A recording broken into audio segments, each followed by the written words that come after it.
Good evening, I'm Brian Reagan, and this is Tyler Kelly. And we are coming to you with our Twilight Talks on Faith. And tonight we are in Hebrews chapter 11, verses 27 through 29. And Tyler, if you don't mind. By faith he forsook Egypt, not fearing the wrath of the king, for he endured as seeing him who is invisible.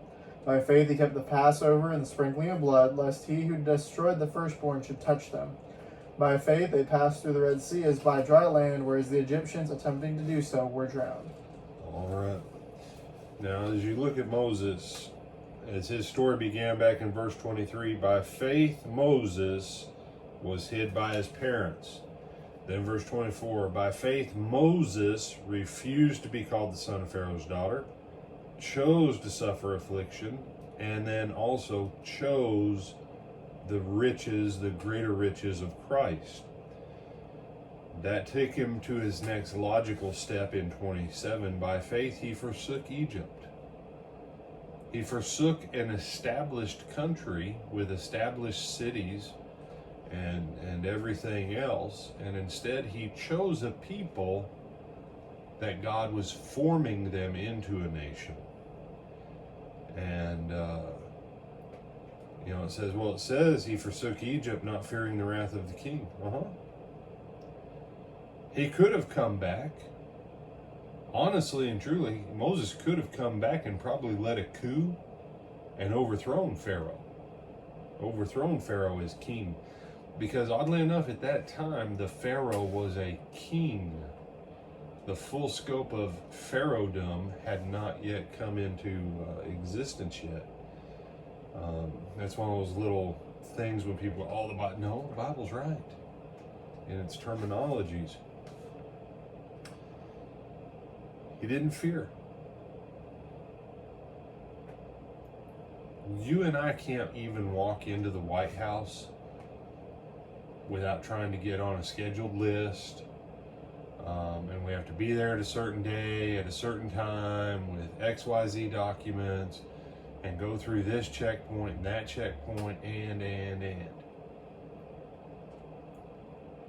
But if the Lord said to you, walk into the Oval Office and point your finger in the president's face and say, thus says the God of Hebrews.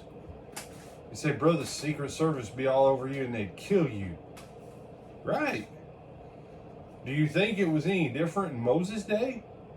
Well, look. Walking into the presence of the ruler of the land and pointing at him and going, thus says this God that you don't know, let my people go. What? I don't know him. Who is he? Get out my face, Moses. You say he didn't say that. Yeah, he did. But he said, I don't know the Lord, neither will I let Israel not go.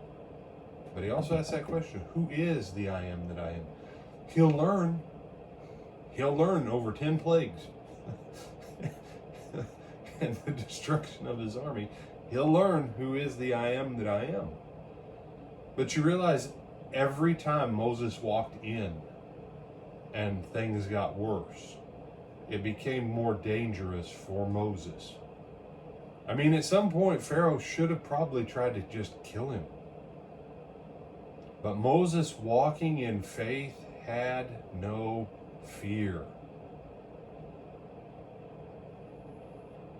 That's how I know Moses wasn't a coward. Do you have some thoughts on this one, brother? No, sir. Do you have any leadership thoughts on this, brother? No, sir. All right. Tyler's taking a leadership class.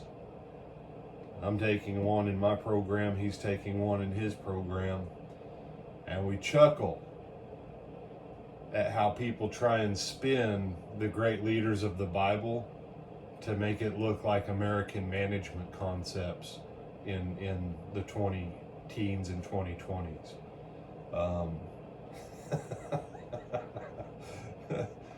Moses had guts enough for 100 people.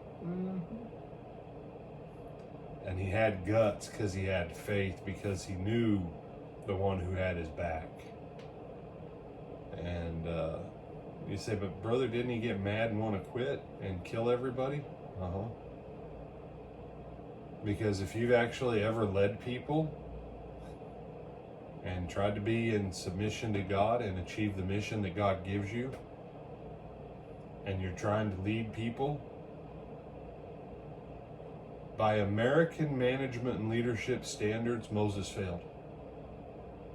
Because he persuaded no one but Joshua and Caleb about God, who was older than 20 years of age.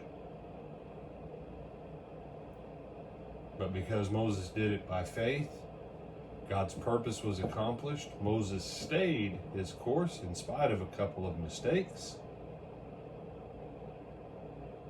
And he succeeded in his mission, which was to lead the people out, form them into a nation, and teach them how to obey God. It just so happens that the first batch, basically everyone had to be killed except their children and tiny grandchildren. Most people would have quit, though, after the first 2 years Moses had. But by faith, he stuck it out until he won. I'm Brian Reagan. This is Tyler Kelly. We bid you good night. We'll see you in the morning.